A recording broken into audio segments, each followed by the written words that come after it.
The transition news and continued conversation about the election, of course.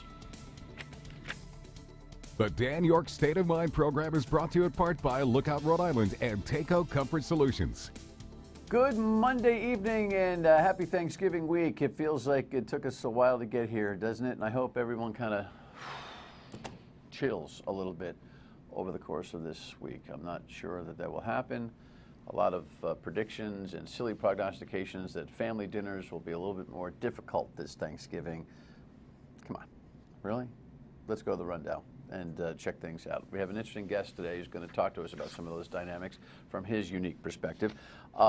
Yeah, the country club is now the center, or was the center this weekend. Headlines across the country, USA Today.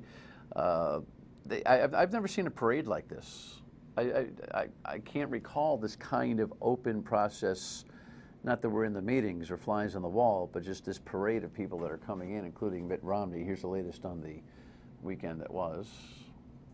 Former Massachusetts Senator Scott Brown was among the latest potential job seekers to meet with President-elect Donald Trump in Trump Tower today.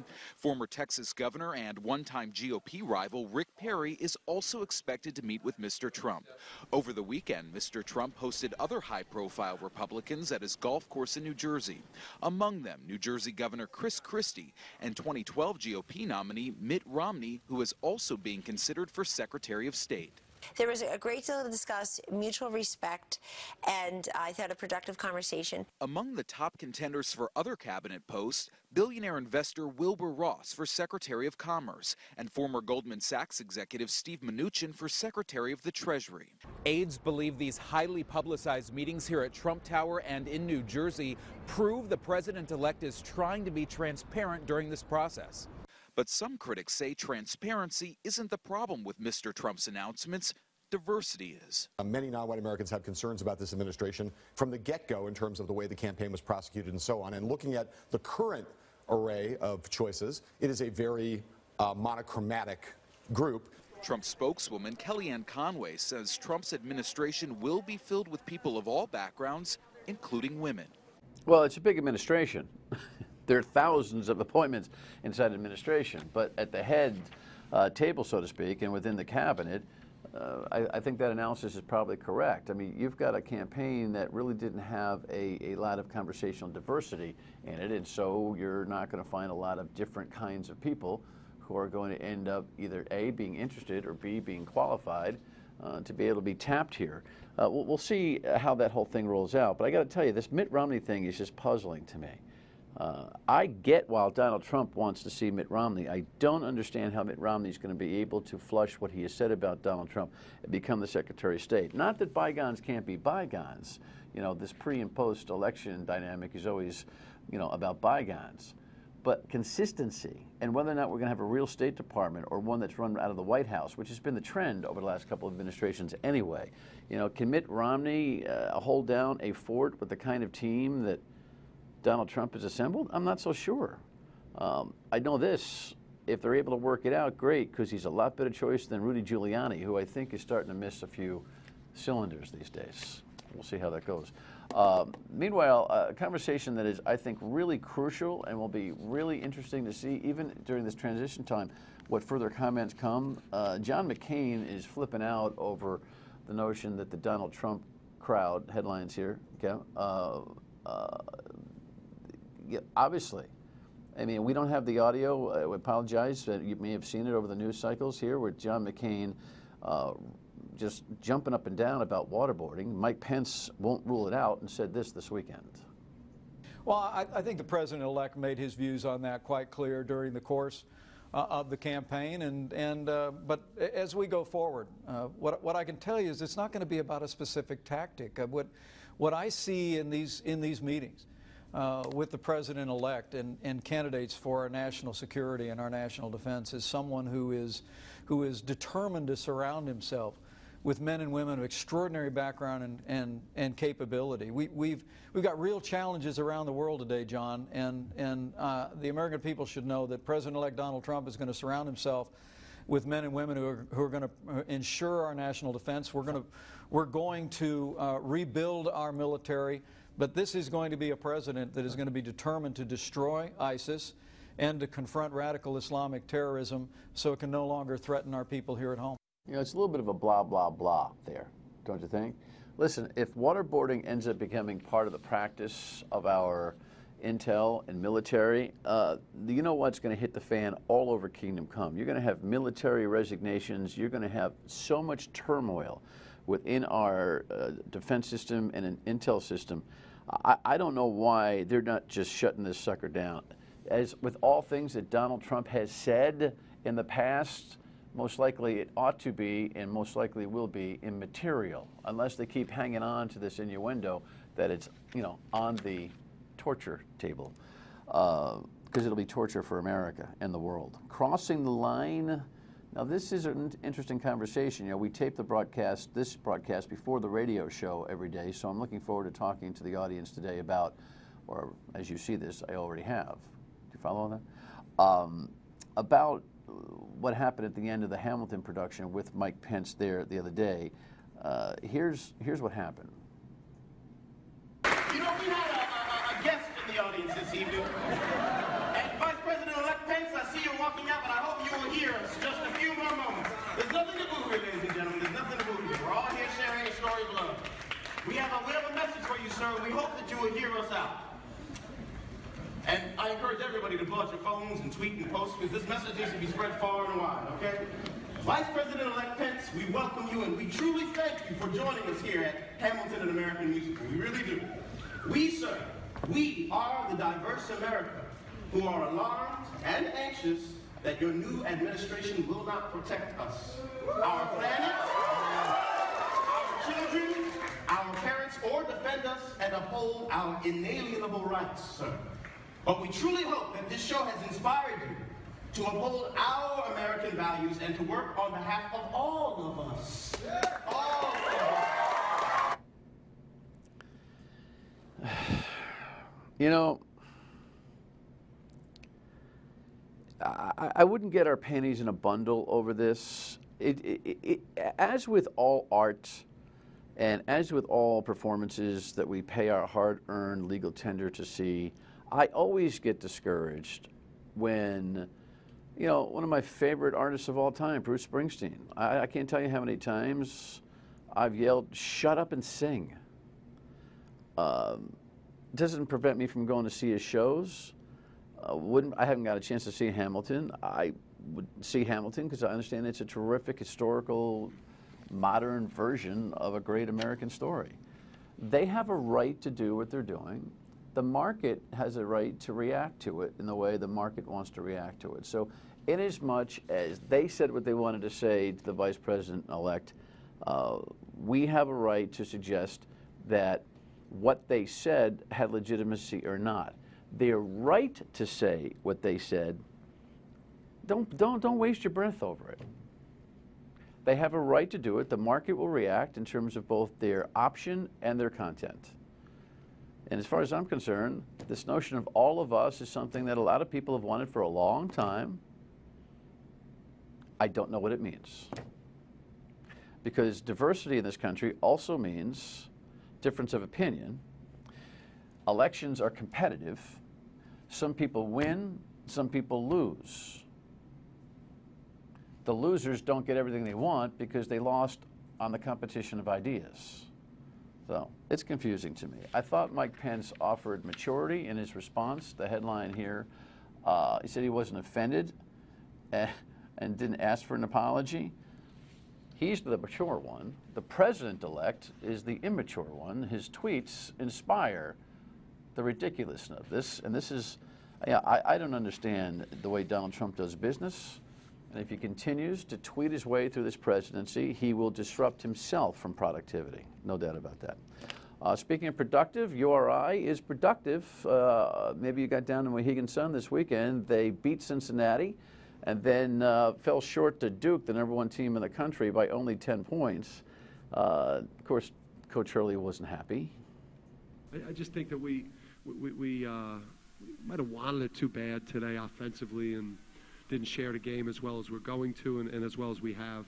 I'll tell you, though, when you watch URI, PC last year, PC rebuilding, URI this year, though, is no doubt, I think, going to end up being a top 20 team after this weekend's activity, and it's going to be a very interesting and fun season out of Kingston.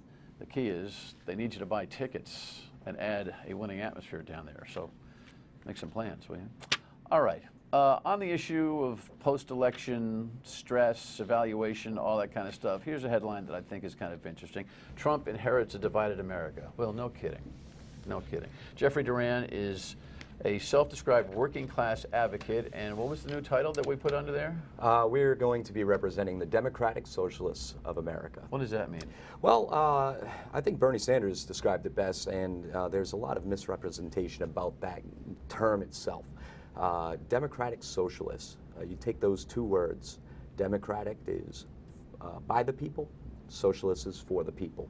And I think that when you put it in those terms, it's a lot easier of a pill for certain people in our country to swallow.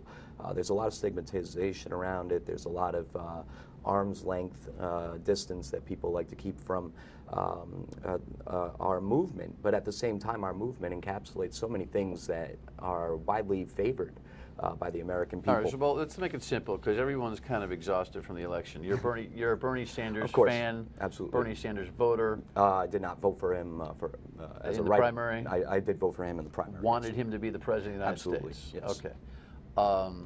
What is your executive summary here? What is you called the radio program last week and yes. was frustrated over not having enough time to express your point of view. I said, well, come on the TV. What is it that you want to discuss when we come back? I want to reach out to the Rhode Islanders and the people across America who held their nose, my parents included, held their nose voting for Donald Trump.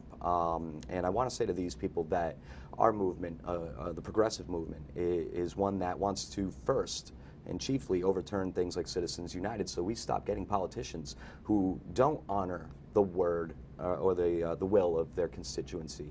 That was evidenced by the superdelegates all uniformly in this state going for Hillary Clinton, despite, I think, some very key indicators that Bernie Sanders was the more popular candidate and the more likely to win in the general election. I am interested but confused. So when we come back, I don't know what you want. Our guest will tell us more distinctly, more clearly, more acutely, more simply what we're supposed to do. Stay with us.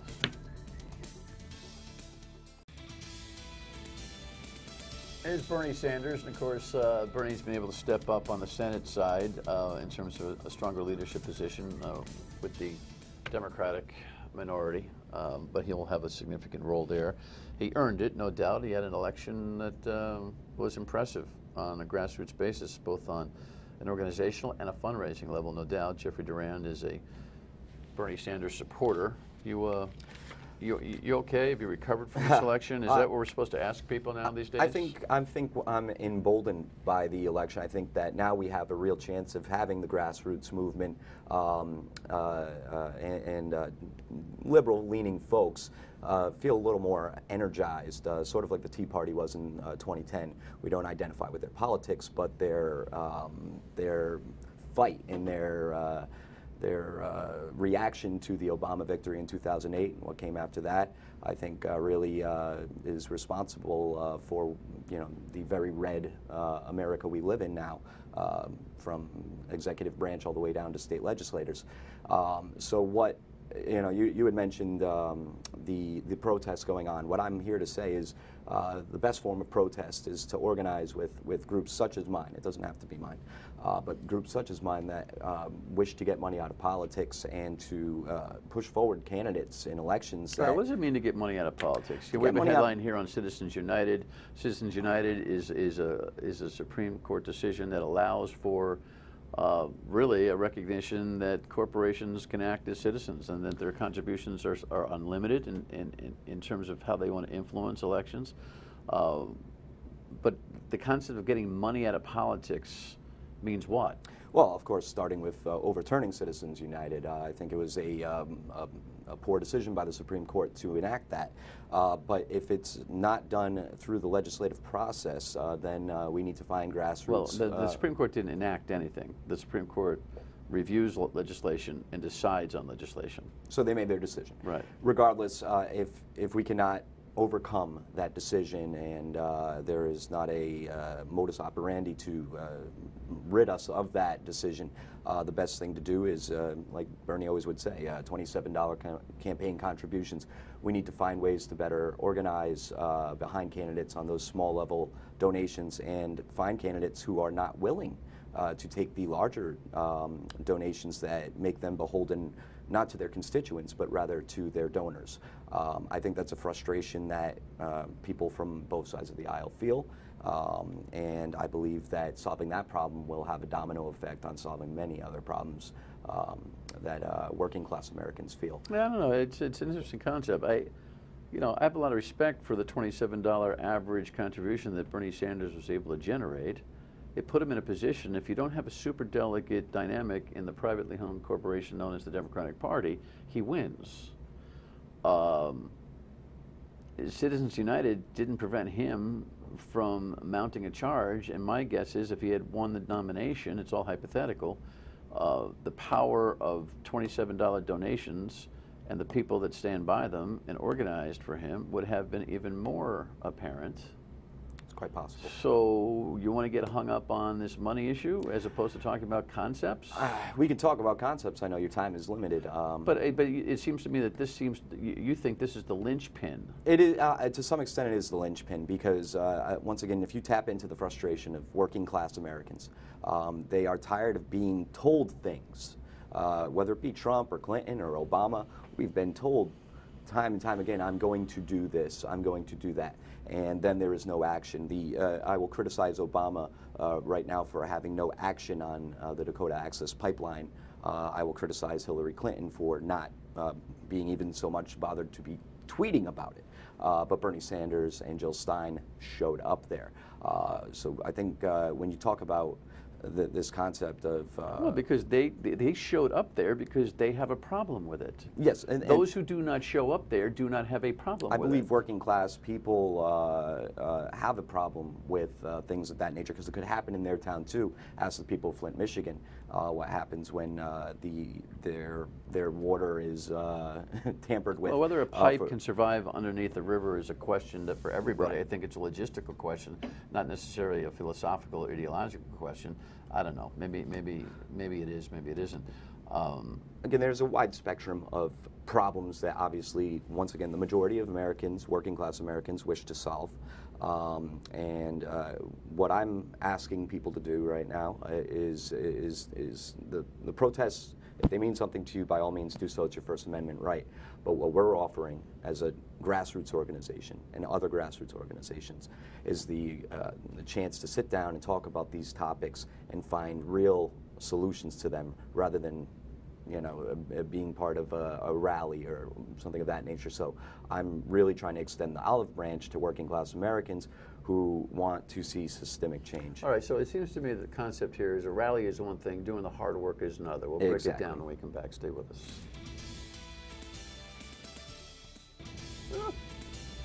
All right, welcome back. Jeffrey's actually cracking me up over actually how he found me, but we don't have time for that. That's a story that I'll tell you on the radio. All right, look, what you're saying is protest is nice, the hard work is a better option. The hard work is a better option, and we want to open up the amount of people who are friendly to our cause. As I said, and what is your cause? Democratic Socialist. What is your cause? Give me a bullet point, 3, 4, 5 issues where people can identify, because that's how people decide whether they want to hang out with you or not. Just a few things off the top of my head, without no cards in front of me. Overturning Citizens United, we mentioned legalization of marijuana. Some sort of legislation that's going to address the growing disparity in wealth between the 1% and the 99%. If you look at any chart. No, talk to me about that. This is a constant, interesting conversation. You want legislation to narrow the disparity between the 1% and the 99%. No one knows what the hell that means. What does that mean? Well, if you take a look at a chart about workers' wages versus CEO wages from about 1980 on, you'll see that the CEO wages are skyrocketing and the worker wages are stagnating. If you break it down to just that simple concept, you have to ask yourself, what is wrong with this picture? Are CEOs suddenly becoming superhumans? There's a mercenary capitalism out there. I get it.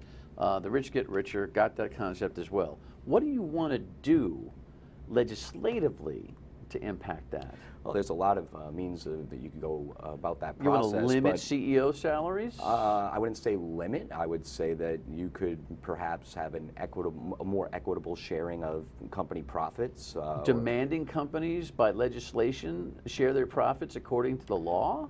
I would say that there are numerous, for instance, it's a yogurt company. I'm trying to remember the name of You're probably going to Ben & Jerry's? No, whatever. You're going to tell me that they've got a different formula. They've got a different formula, and it works. You know what? There's a lot of social venture capitalists out there. There are a lot of socially concerned people who are running businesses entrepreneurially, who have terrific rights and who have terrific ideas and run on a philosophical level. A guy like you can say, "I want to work for them." That's terrific. Yeah. But you want to legislate this, and that's one of the biggest mistakes this country faces. People, like, all due respect, you, who think that you can legislate these solutions rather than changing the culture. Arguing the culture is responsible. Forcing legislation down the throat in an American capitalist system is just a different side of the wrong coin. Is this capitalist system working too well right now, would you say? This capitalist system is the best we have in the world. I would beg to differ on a number of fronts, including quality of life index, education rankings, healthcare rankings. The things that matter seem to be where we rank in the middle. So you should. It seems to me that you guys. And now I know where your wheelhouse is, and of course it's the end of the show. And when we find the wheelhouse at the end of the show, it's an invite back, or it's come on the radio, and either one of those two things may happen here. But the debate ought to center around this crux, which is whether you can change behavior based on influence, like the companies that you would list, and the companies that I respect, actually, or whether you jam it down the country's throat by legislating that behavior. That is a major philosophical, constitutional delineation. I think you're barking up the wrong tree. You're never going to make that work. You have the last word. Well, it's what you posed to me, asking for specific legislation. Of course, that's going to take up a lot more airtime than we could go down, and that's maybe part of the problem. Is we want to get people organized on the grassroots so we can have substantial conversations about these topics. And they'll decide that what last products 45 they want to minutes buy, or an hour. Right. They want to decide what products they want to buy, what companies they want to work for, and the market will determine whether or not certain companies are going to survive. I would say the market is showing itself to be not as effective as the American dream that we used to hold it in line with. So I think that's apparent from 1980 on. How do people get a hold of you, real quick? You can reach me at jdurand94@yahoo.com. That's just my personal email address, and I'll take things from there. All right. Nice to meet you. Likewise. Final word, and we come back. Stay with us.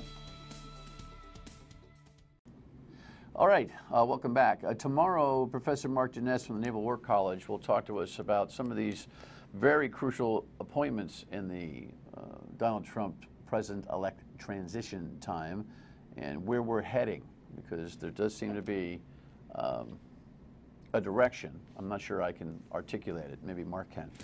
And that'll be tomorrow night. See you on the radio at 3 on WPRO. We thank you for watching. Have a good night. Good night.